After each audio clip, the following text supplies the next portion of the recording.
ევროკომისიის პრეზიდენტი ურსულა ფონ დერ ლაიენი საქართველოს მოსახლეობას კვლავ ვიზა ლიბერალიზაციის შეჩერებით აშანტაჟებს. საქართველოს დასჯის მოთხოვნით ფონ დერ ლაიენს წერილი ზურაბ გირჩი ჯაფარიძემ, ელენე ხოშტარიამ, ნიკა გვარამიამ, ნიკა მელიამ, ლევან ხაბეიშვილმა, გიორგი ვაშაძემ, ირაკლი ოქრუაშვილმა, გივი თარგამაძემ 2025 წლის 22 სექტემბერს გაუგზავნეს და საკუთარი ქვეყნის მიმართ სანქციების ამოქმედება მოსთხოვეს.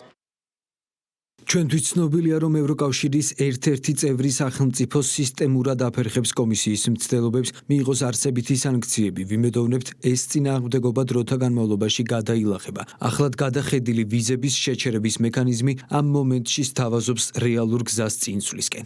ევროკომისიის პრეზიდენტმა 8 ოპოზიციონერის სექტემბერში გაგზავნილ წერილს 5 თვის შემდეგ 25 თებერვალს უპასუხა. ევროკავშირის სანქციებთან დაკავშირებით ყველა გადაწყვეტილება გაერთიანებაში მყოფი წევრი ქვეყნების მიერ ერთხმად მიიღება და ამ კუთხით ევროკავშირში სრული თანხმობა არ არსებობს. თუმცა ამის მიუხედავად ის ქართველ ხალხს ვიზა ლიბერალიზაციის შესაძლო შეჩერებით მაინც დაემუქრა.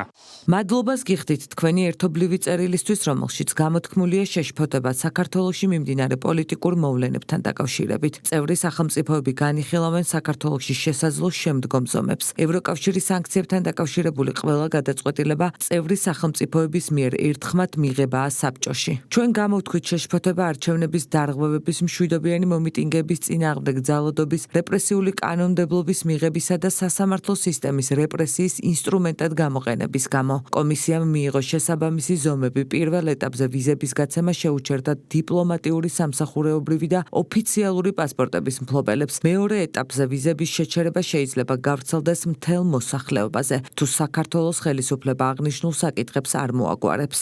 ფონ დერ ლაიენის წერილის გამოქვეყნების შემდეგ ოპოზიცია თავის მართლებას ცდილობს. ნაციონალური მოძრაობის წევრი ირაკლი ფავლენიშვილი ამტკიცებს, რომ არც ერთი დოკუმენტი ოპოზიციის მხრიდან გაგზავნილი არ ყოფილა, რომელიც საქართველოს მოსახლეობისთვის უვიზო მიმოსვლის შეჩერებას მოითხოვდა. არასოდეს არ ყოფილა ნაციონალური მოძრაობა და მე როგორც ვიცი, სხვა ოპოზიციური პარტიებიც ასევე უვიზო მიმოსვლის შეჩერების მომხრე მთელ საქართველოს მოსახლეობასთან მიმართებაში. თუმცა არქივში ინახება არაერთი ფაქტი, როგორ დადიოდნენ და ხვდებოდნენ რადიკალური ოპოზიციის წევრები ევროპაში ევრობიუროკრატებს.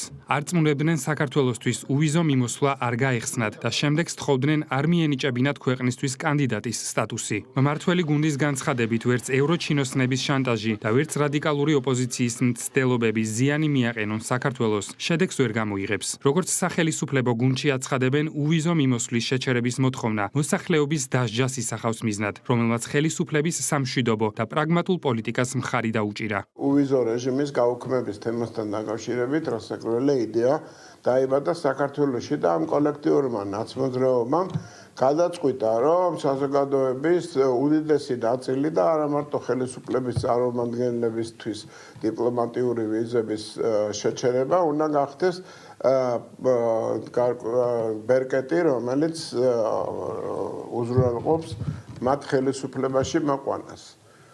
რასაკვირველია ეს იდეა აქ დაიბადა, მაგრამ ამ იდეას რეალიზაცია უნდა გავაკეთოს ევროპულმა სისტემამ, რომელსაც ფონ დერ ლაიენი ხელმძღვანელობს. აქედან გამომდინარე ამოცანა ერთია, რომ დაისაჯოს ყველა.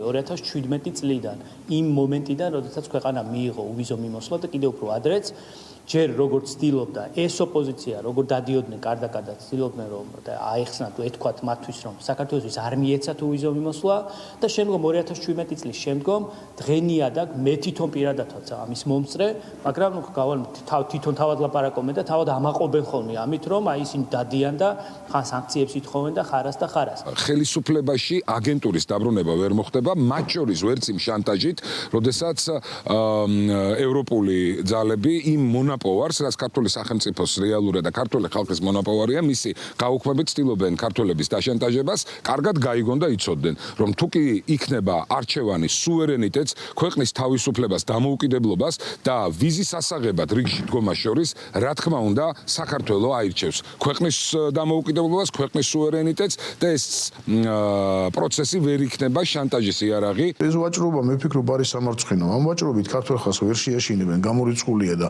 მე ვფიქრობ, რომ ეს რადიკალების ესეთი წყავწყავი, მოდი ასე დავარქვა და მათთან ესეთი მუდმივი გაგზავნა შეტყობინების და კაპიტან გიგაურის SMS-ების კითხვით არის დაკავებული ძირითადად ეს ქალბატონი, სხვა საქმე როგორც ჩანს მას არ აქვს. ერთი ეს საქმე აქვს და მეორე კიდე ის ბნელი ამბები, რასაც მის ირგვლივ მიდიოდა მოგახსენებად გამოძიება და ახლა დგას და გვევაჭრება ვიზა ლიბერალიზაციაზე.